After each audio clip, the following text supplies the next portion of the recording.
Maponga, King Maponga, you're welcome. Thank you very much for having me on the show. I appreciate it, and we are here to remember the passing away of a great man, and words cannot begin to express our loss as Africans. Actually, while Dr. Baila was talking, it just crossed my mind that we need to organize a conference where all the Africans on mainland and in diaspora, we can meet and we appoint leadership which will discuss issues of reparation, repatriation, and reorganization of the African continent as a whole. Because right now we are working away from each other. But I think a time has come when we must start coming together and forming up one parliament for Africa, which will be parallel to the Africa Union, and where we can begin to have conversations, meaningful political, economic conversations that will shape our political terrain. And the passing away of Rashid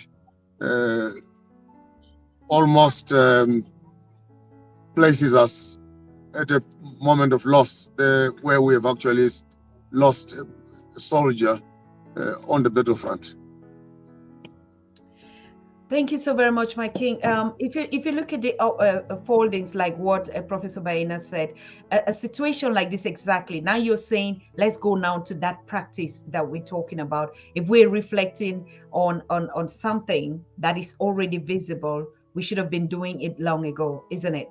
We should put that structure now, not tomorrow, not even it has to happen now. Yeah, I'm actually looking at Professor Small. I'm looking at Omar. I'm looking at the Black Panther leaders.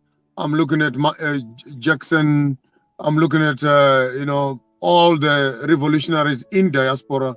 I'm looking at Professor Lumumba. I'm looking at Dr. Arikana.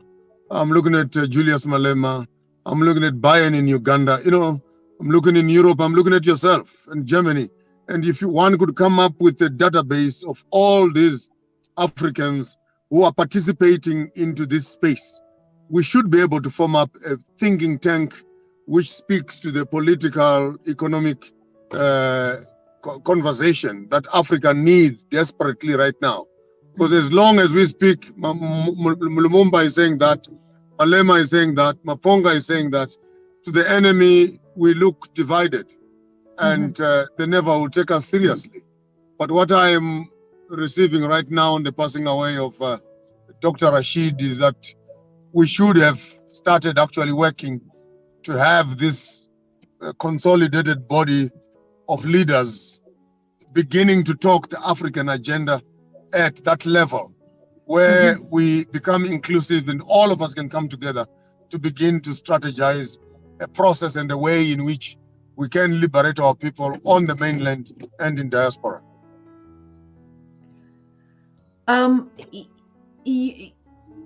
Should it be something, because if I look at particularly the situation of traveling and issues like that, it's something that we need to start thinking about.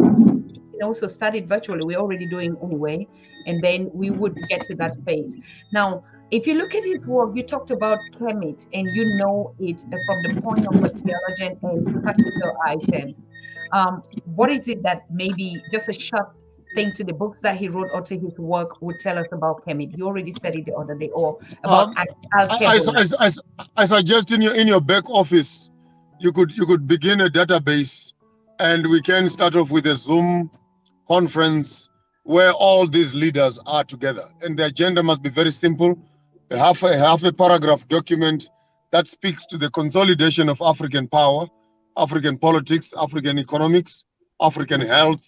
Like we spoke the other day, if all of us are functioning in the line of our specialties and we come together as a body, we should be able to start developing a network and documentation that challenges the present status quo.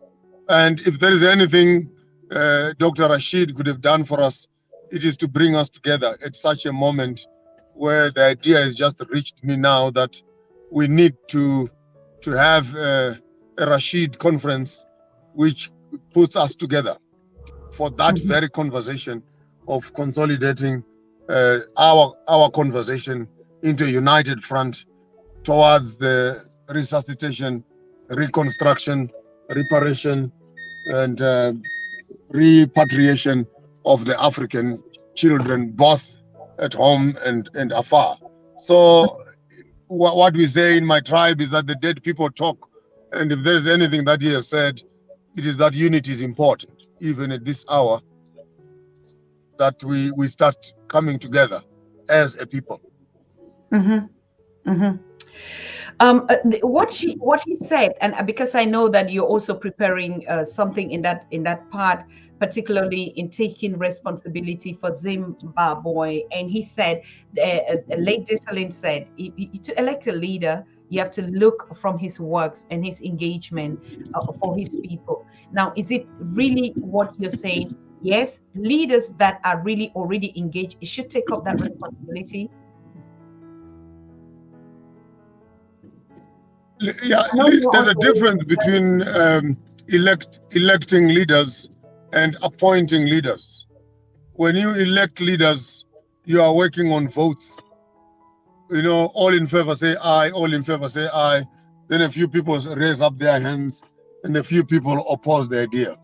But when you say you are appointing leadership, it is the elders who sit around and they look and they say, you do this for us, you do this for us. There's a difference between an appointed leader and an elected leader. An appointed leader is actually working on the strength of their appointment. They have been asked to perform a certain task, which they will perform. Whereas elections have to do with campaigning, trying to get into a space of power. Right now, we're not looking for power. We're looking for efficiency. We're looking for ability. We're looking for function. And if anyone should be able to operate onto this space, it's not that you must campaign. Okay, I'm campaigning because I want to become the president of the Africa thing. I want to campaign because I want to become. That's not correct methods of African leadership. If the elders that I've mentioned can come together and they can agree that so and so can lead us, we appoint someone to lead us. It is better than us electing, because someone who is appointed can be accountable to the people that have appointed him. But if he is elected, he tells you that people have elected me and I'm not accountable to you, and I'm accountable to the people whom he never meets. Look at our political structures where leaders are elected. And what do they do after election? That's the last time you see them in your village. And there's no accountability. But appointment has to do with the connection with the main structure that gave you power. So I think that in Africa, we used to appoint our leaders rather than elect our leaders. I think. Correct.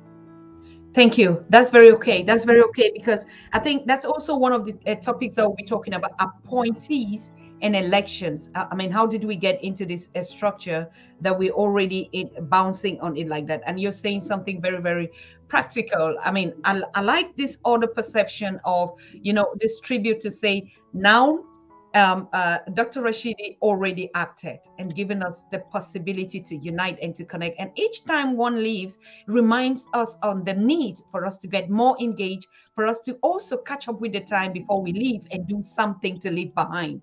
It is not just come and put our hands in the head, wail, and say, oh, he's gone. He has made it big time. Now, what are we that are leaving behind? I think that's the practical approach that you want us to just move on and do something that will also be remembered or gathered around to do. Right. Yes, I mean, if you look at the passing away of Dr.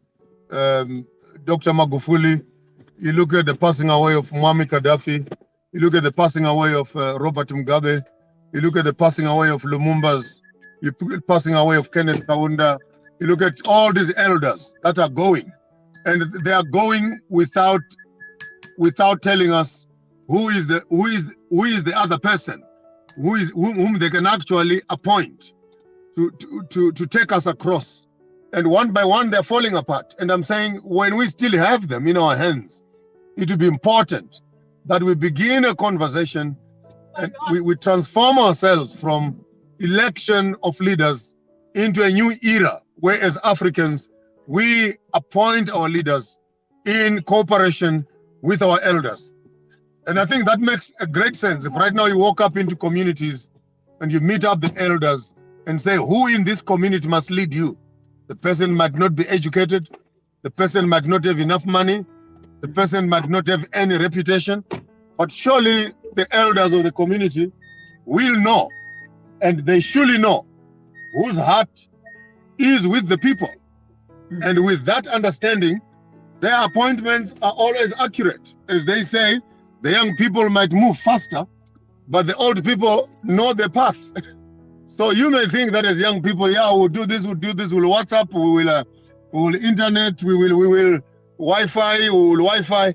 But after all that stuff, the path that you are going to be walking on is nothing that you know. But the old people surely know the path, in as much as the young people may have the speed. It's encouraging, particularly in times like this. If you look at how many have just, it was appalling when I read this comment on the show yesterday. Like, I mean, in a short space of time, how many leaders we're losing so fast. It's like the faster we should also run and step up the game, rather than thinking that we have time, or we need time to do this, or we need time to do this. Who's going to be working that? So I really appreciate, and I truly appreciate.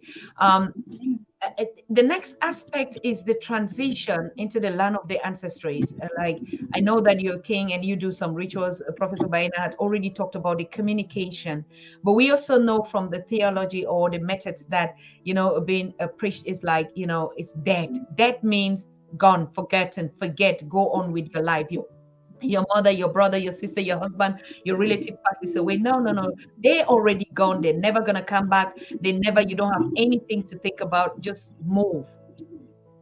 Is that in our spirituality? Do you just forget?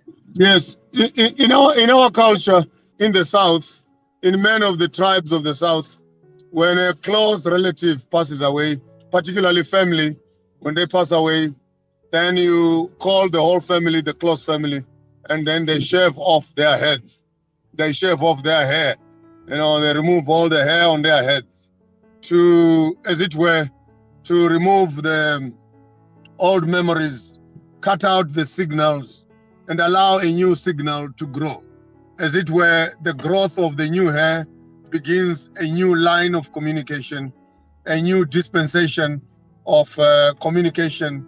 And when a person has passed on, then after 1 year, then they would be calling the entire family together to say, now his bones and his flesh has disappeared, but now we can restore him as a spirit back into the homestead. Then there's a particular ceremony that is done to re-welcome the deceased back into the family, the beating of drums, the brewing of traditional beers and etc., and the totems and the celebration and basically the reincarnation. In some certain cases, when they do those rituals, another young person, another mature person could actually end up being fully possessed by the spirit of the one that they've invited back into the family.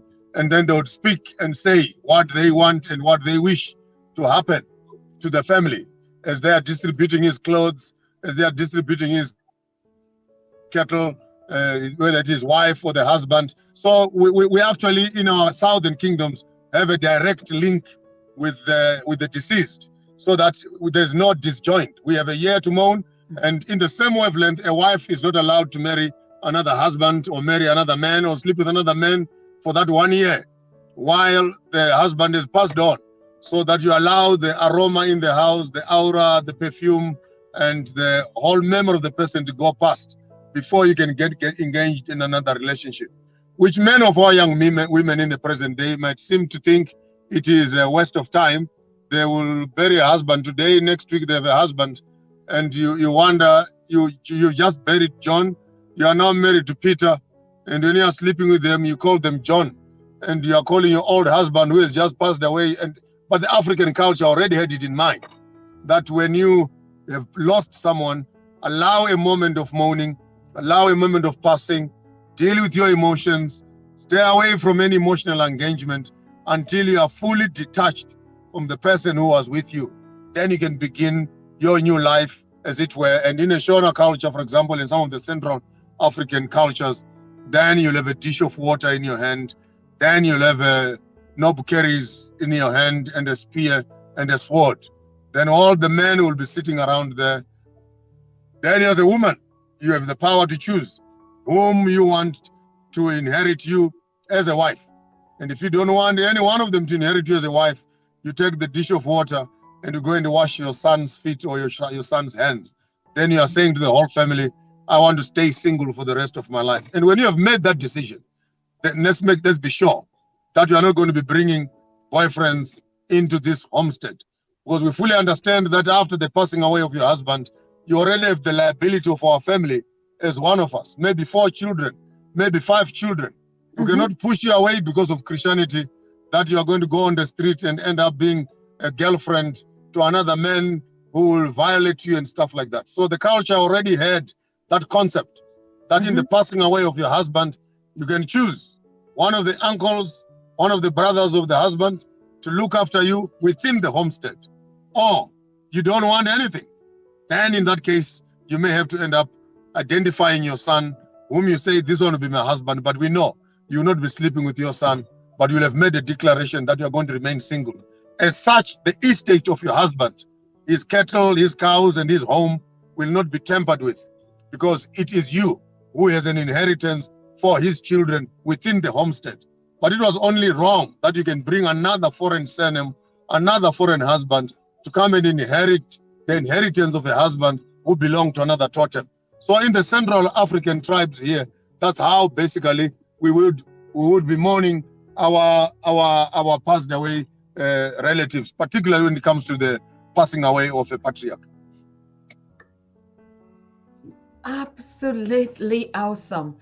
I mean, I saw this when I was growing up, shaving of the hair, and after 1 year coming again to distribute, but I never really understood why. But now you've made it so clear, and we are really, really thankful, King Maponga, for that explanation. I know that you're on the way, you are driving, and is that really? Yes, my kid finished up late. My kids finished up late. I must drive for an hour out of town, but this was important. I said, even if I'm on the road, I'll try as much as possible just to mourn the passing away of Dr. Rashid. But if we get cut off, please understand that I am actually driving, and I'm sorry to the audience. I should have been in my office. This will be very important, but wife and kids have some function out of town, and I have to go and drop them there. It is okay. It is very okay, my king. I think you have said and you've paid your respect. You have shown us and you've educated us on that. That's enough honor and that you're celebrating with us. So thank you. Drive safely and continue. We're not going to keep you live while you're driving. That's very risky. And carrying a whole family, a whole generation, a whole nation with you, that is even much more. I think, yes, I just realized it, and it's not fair. So thank you very much. I know Professor James Small is sitting right here also to take his seat. Thank you. Send my greetings to Dr. Small. Tell him I'm with him. I'll try if I arrive early to log in on the Facebook page and follow also. But we are greatly saddened in the South by the passing away of the doctor. I wish someone in the office can consolidate his Facebook pages, his YouTube pages, and create a learning portal so that the young people that are coming up, at the press of a button, they can have access to the information that he was sharing together with Dr. Clark, together with Marcus Garvey, together. Sooner or later, we need to have an African library where all this information can be available at the right time. Books and educational institutions must be plugging into these sources so that our next generation of children can actually have the correct information and correct history to shape up our own narrative. I thank you. Thank you so very much, my king. Drive safely and come home safely. Greetings to the family out there. It's been a pleasure having you. Yes.